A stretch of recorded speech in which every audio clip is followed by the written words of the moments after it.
ಬೆವರ ಹನಿಯ ಸೆರಗಿ ನಿಂತ ಒರೆಸಿಕೊಂಡಾಗ ಹಗ್ಗದ ಮ್ಯಾಗೆ ಅಂಗಿ ಒಣಗಿಸುವಾಗ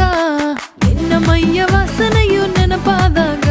ಎರಡು ಕೈಯ ನೆತ್ತಿ ನೀನು ಜಡಿಸುತ್ತುವಾಗ ದಿಮ್ಮನಪ್ಪಿಕೊಂಡು ನಿದ್ದೆ ಮಾಡುವಾಗ ಸುಸ್ತಾಗೋಗಿ ನೀನು ಆಕಲಿಸುವಾಗ